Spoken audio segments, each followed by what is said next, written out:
¿Qué tal, gente? Muy buenos días, ¿cómo les va? Bienvenidos a un nuevo video. En este caso estamos con un Citroën C4 Launch, motor THP, en el cual el cliente vino hace un tiempo atrás al taller a pedirme si le podía revisar el auto y demás. Lo estuvimos chusmeando ahí en la puerta. El auto regulaba bastante desparejo, andaba mal, por momentos según el cliente le andaba bien, a veces le andaba mal. Obviamente uno como usuario no tiene el oído que tenemos nosotros y hay veces que piensa que el auto anda bien cuando en realidad está andando como el traste porque nota una mejoría. El auto pasó por varios lugares en donde le estuvieron revisando varias cosas, le cambiaron bujías, le hicieron varias cosas que la verdad que ahora no me acuerdo. En ese momento estuvimos hablando mucho con el cliente, le cambiaron una bobina, ¿sí? Porque le enchufaban el escáner y le salían fallas de encendido. Bueno, llegó el momento de su turno, ¿sí? Tuvo que esperar como 2 meses y pico, como tienen que esperar todos, lamentablemente para ustedes. Y al momento de ingresar el auto en el taller, la falla había empeorado aún más. En ese momento yo le había detectado al oído de que el vehículo tenía una chupada de aire, que había que buscarla.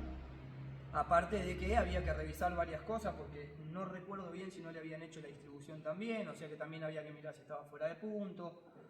Pero bueno, cuestión es que me pongo a hacer una inspección visual, veo que está todo bien armado, que no está muy manoseado, que está todo en su lugar. El vehículo cuando viene ayer le costaba bastante arrancar, ¿sí? Cuando lográbamos ponerlo en marcha, después de que giraba, arrancaba medio fallando y largando mucho olor a combustible. Entonces, una vez que hago una inspección visual, enchufo el escáner. En el escáner me encuentro con averías de presión de combustible, con averías de fallo de encendido en el cilindro número 4, con averías de combustión en el cilindro número 4, con averías de catalizador y demás, ¿sí? Entonces empiezo a revisar un poco. Lo primero que hago es conectar el manómetro para poder controlar la presión de combustible. Y a raíz de que tengo averías de presión de combustible, que es muy raro tener ese tipo de averías en un vehículo de estos del 2015 en adelante, por ejemplo, porque son de tecnología Flex, que vienen con la bomba de alta nueva, que aumentaron en fábrica la presión de combustible, cambiaron la bomba de alta, cambiaron la tapa de cilindro, para eliminar el problema de la bomba de alta que se rompía y, según ellos, por eso se rompían los motores, cosa que no era así. Pero bueno, eso lo vamos a dejar para otro momento porque es bastante debatible el asunto. ¿Qué hicieron? Modificaron todo, cambiaron tapa de cilindro, cambiaron computadora, cambiaron sistema de inyección, aumentaron la presión de combustible al doble, ¿sí? Lo expliqué varias veces. Un vehículo del 2015 para abajo trabaja con una presión de combustible en ralenti de 47-48 bar, ¿sí? Y uno de estos, de tecnología Flex, del modelo 2015 en adelante, trabaja con una presión de combustible en ralenti de 80 y pico de bar. Supuestamente con eso iban a eliminar las roturas de pistones y demás, y la terminaron empeorando porque terminan teniendo roturas de otro tipo de cosas, como por ejemplo la que les voy a mostrar en este momento. Bueno, después de terminar de hacer una inspección visual, enchufo el manómetro. En un momento yo noto que se me cae la presión, pero tenía una pérdida de combustible en el manómetro, así que la verdad que no pude detectarlo bien, porque ya después de reparar la pérdida que tenía en el manómetro y de ponerlo en contacto varias veces, ya la presión de combustible no se me caía. Y hablando con el cliente me cuenta que antes de venir acá, perdón, le hizo cambiar el filtro de combustible por recomendación de alguien, a ver si con eso se le iba la falla, porque hacía mucho que no se lo cambiaban. Entonces, posiblemente, al cambiarle el filtro de combustible, despresurizaron toda la cañería, ¿sí? Obviamente, por una cuestión de gravedad, la cañería se vació. Al ponerlo en marcha le debe haber costado arrancar. Hasta que llegó la presión de combustible a la rampa, tranquilamente la computadora pudo haber detectado una baja de presión y me pudo haber guardado esas averías en ese momento. Así que no pudo terminar de detectar si las averías esas se grabaron por ese tipo de procedimiento o si se grabaron por otra cosa. Pero bueno, las tenía grabadas, y como yo no me acordaba que el cliente me había dicho que había cambiado el filtro de combustible, al yo tener rateo de combustión, avería de encendido y demás en el cilindro número 4, cuando yo ponía en marcha el auto ayer arrancaba con mucho olor a combustible y fallando y demás, ¿Qué es lo primero que a mí se me viene a la cabeza? Tranquilamente puede ser que el inyector del cilindro número 4 se quede abierto, por lo tanto obviamente me va a perder la presión, encima se me juntó con la pérdida de combustible acá y me bajaba la presión en el manómetro. Entonces dijimos, bueno, vamos a sacar las bujías, vamos a ver cómo salen las bujías, tendría que haber tenido la del cilindro número 4 inundada, y vamos a empezar a hacer una serie de mediciones. En ese momento, cuando pongo en marcha el vehículo para ver cómo arranca y todo, ya no tengo más la caída de presión. Entonces, bueno, nada, ahí es como que la cabeza a veces se te complica un poquito, ¿no? Saco las bujías, no solo que me encuentro con un juego de bujías que no corresponden al vehículo, que el cliente me dice que también se las pusieron nuevas hace muy poquito. Ahora les voy a mostrar, fíjense cómo salen las bujías. Hechas pelota, ¿sí? Las bujías salen hechas pelota. ¿Por qué? Producto del excesivo consumo de aceite que tiene este vehículo. Pero la del cilindro número 4, fíjense que también está toda mojada. Entonces, otra vez, yo vuelvo a pensar y a interpretar que puedo tener un problema en el inyector del cilindro número 4. ¿Qué hago yo? ¿O qué hubiera hecho cualquier persona, por ejemplo? Y acá es donde va quizás el error. Vamos a poner un juego de bujías nuevo. Ponemos un juego de bujías nuevo. De repente por ahí ponemos en marcha el vehículo y funciona bien o funciona mal y tenemos que seguir investigando. Ya tenemos casi 130.000 pesos gastados al pedo, quizás, ¿sí? Entonces, siempre vamos a lo mismo. No cambiemos cosas por cambiar. No cambiemos cosas por cambiar que salen caras.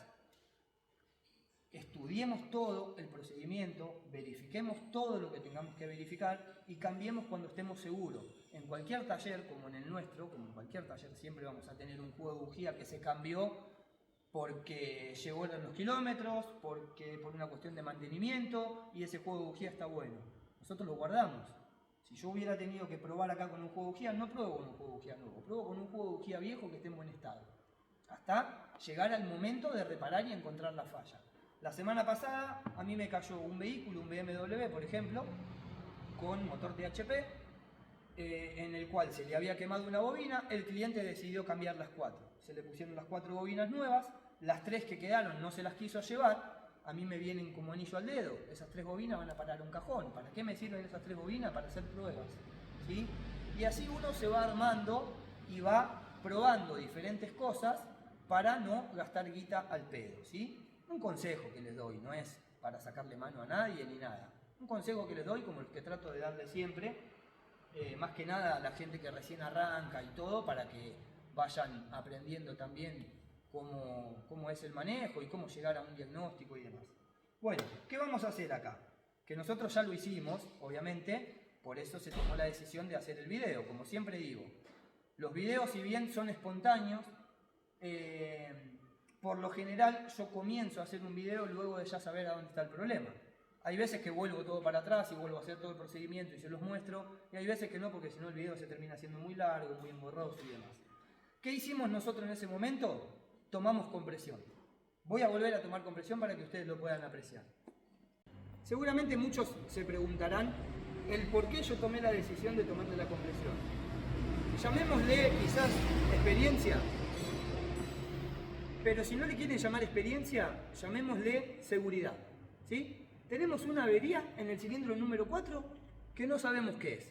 El escáner nos dice que tenemos avería de encendido y que tenemos avería de combustible y demás, pero tenemos una avería en el cilindro número 4. Entonces nosotros siempre tenemos que corroborar que la parte mecánica esté funcionando bien. Después le damos bola al escáner, después controlamos bobina, después controlamos bujía, después controlamos todo, ¿sí? Porque si nosotros tenemos una avería mecánica y tenemos un cilindro con baja compresión, o si tenemos un cilindro con compresión nula, nos vamos a dar cuenta enseguida.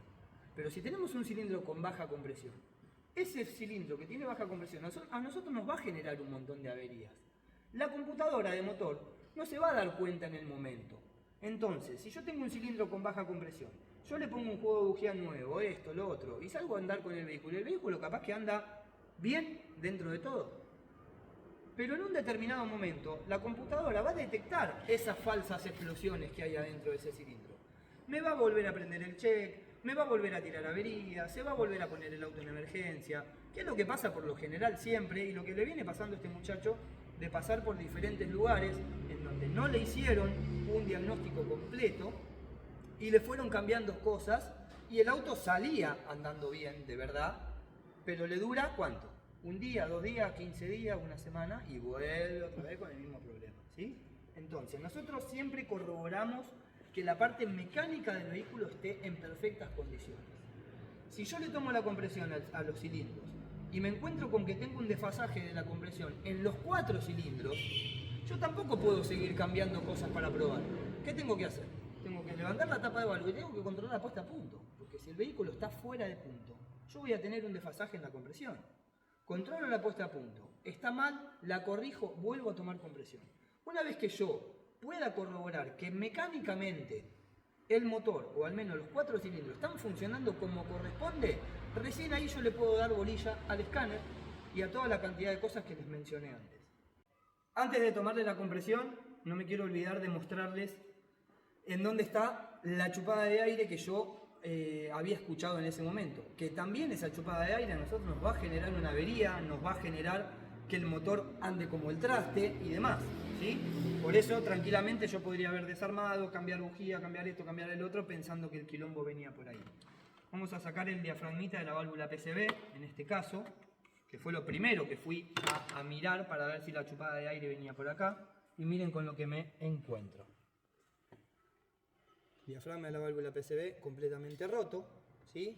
Por lo tanto, a través de este caño que va acá, derecho a la admisión, a nosotros nos va a generar no solo una chupada de aire, sino que también nos va a generar un excesivo consumo de aceite. ¿Por qué?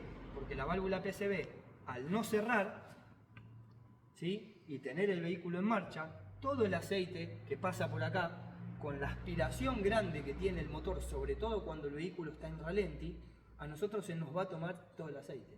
¿A dónde va a parar ese aceite? A la admisión, generándonos mucha carbonización en la tapa de la válvula, un consumo excesivo de aceite y demás. Así que nada, esta es la chupada de aire que tenemos. Vamos a tomarle la compresión al cilindro número 4, que es el que está fallando en este momento. Dale arranque.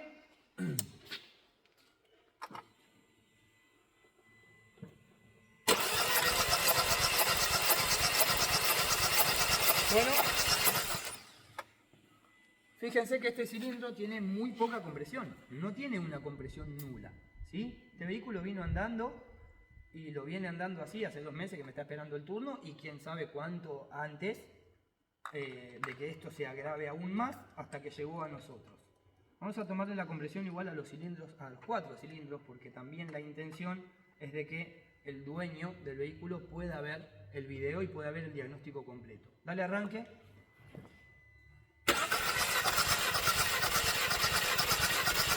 Bueno.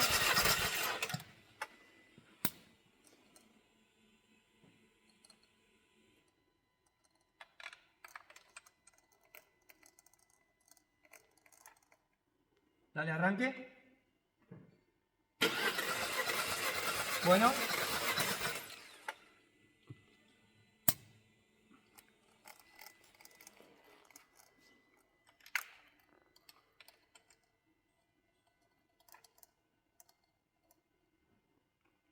Dale arranque.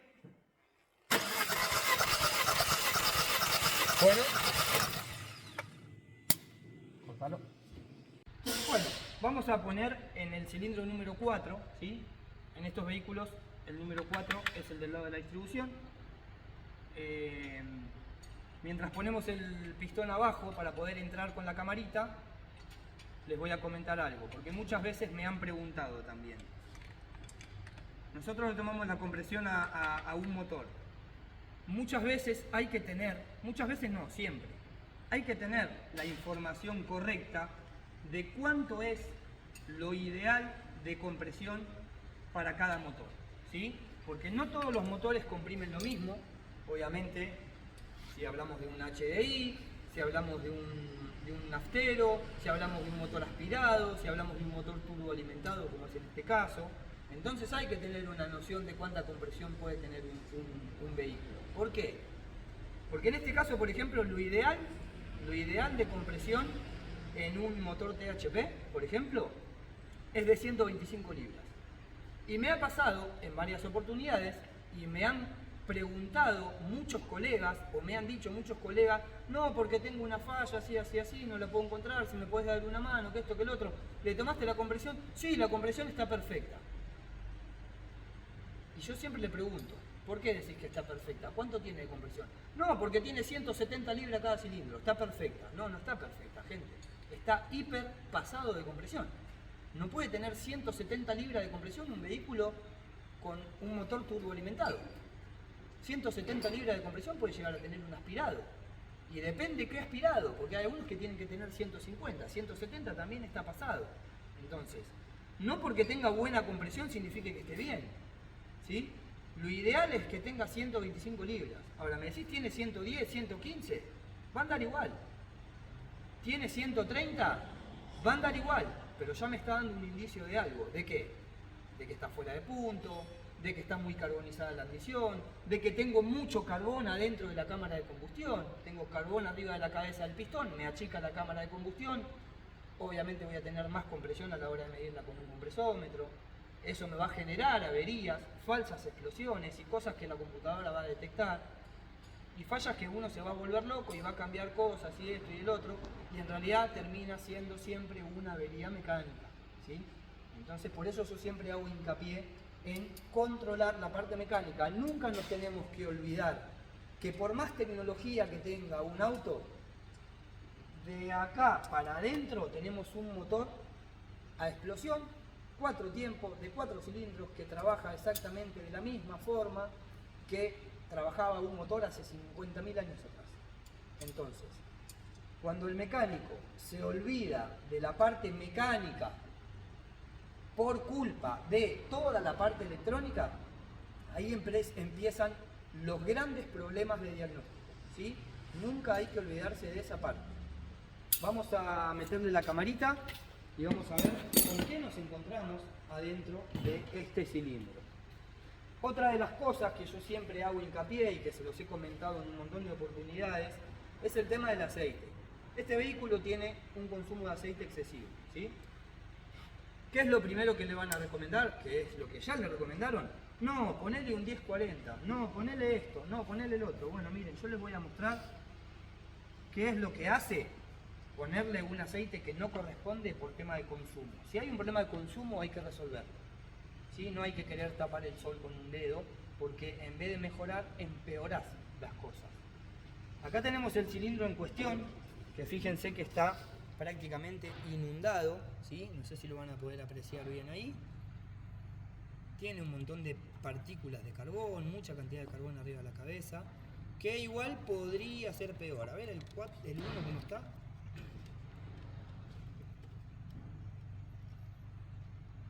Fíjense que en el 1 incluso hasta hay un poco más de carbón todavía.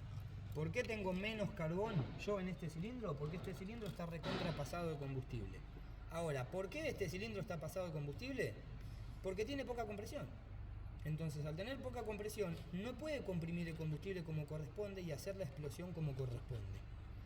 Yo les voy a mostrar primero lo que pasa gracias a las recomendaciones de los lubricentros y demás con respecto al tema del aceite.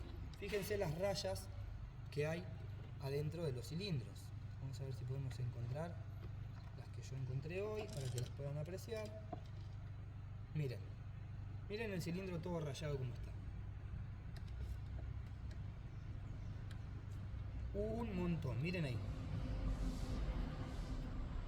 Entonces, acá, más allá de que estos vehículos tienen problemas con los retenes de válvula y demás, acá tenemos un gran consumo de aceite, ¿sí?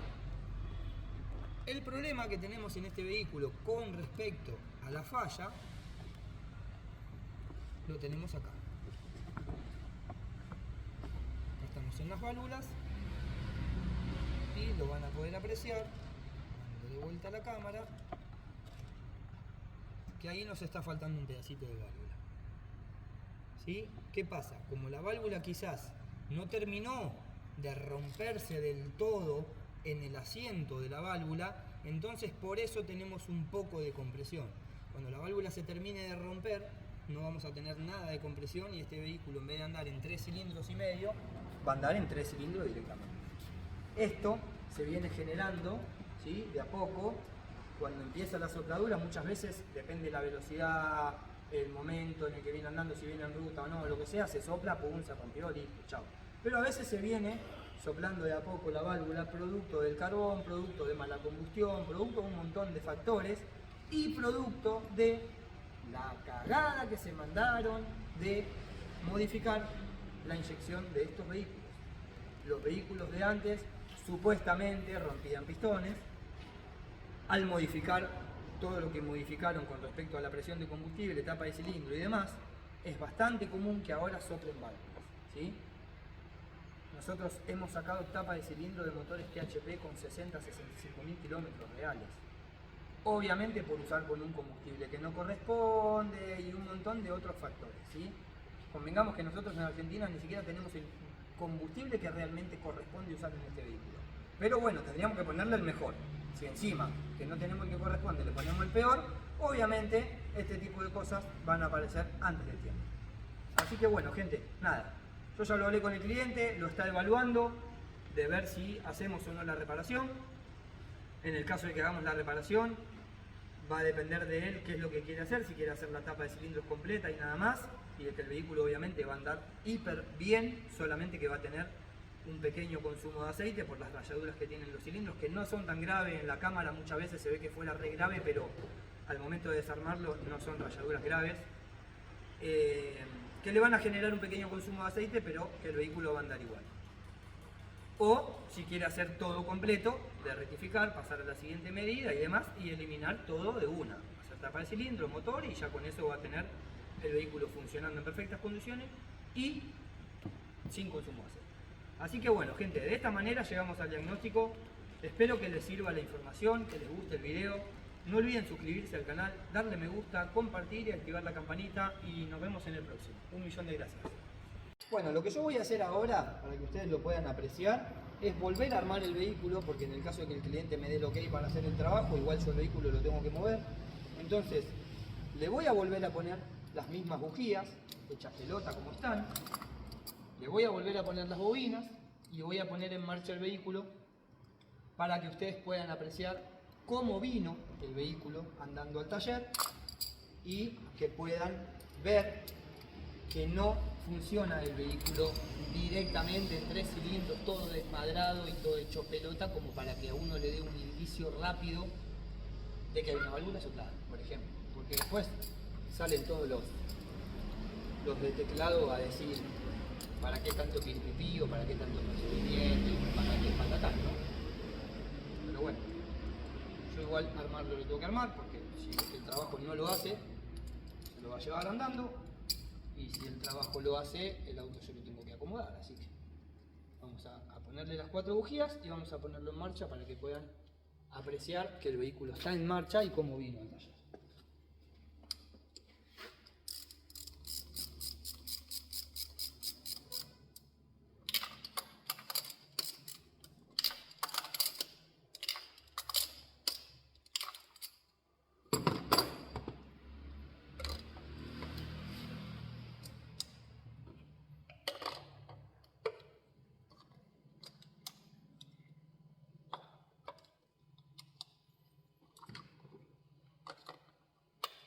¿Le das arranque, Juan?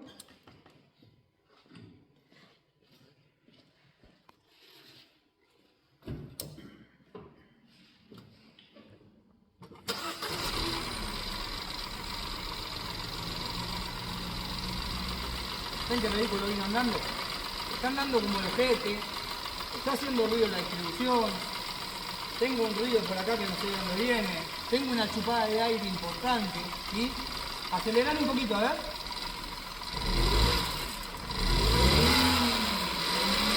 ¿Ven como en pareja? Ahí el motor, mantenerlo parejito. Dale un poco más. ¿Ven como ahí el motor está más parejo? ¿Sí? Esto es lo que el cliente manifiesta cuando dice que nota que el vehículo mejora. ¿Por qué? Cuando uno lo acelera, el vehículo parecería que funciona bien, ¿sí? Y tenemos una chupada de aire de la puta madre. pero el cilindro no está con una compresión nula. Entonces, apágalo, Juan. Entonces eso es lo que el cliente puede llegar a manifestar de que el vehículo funciona más o menos bien. Así que bueno, nada, ahí lo tenemos.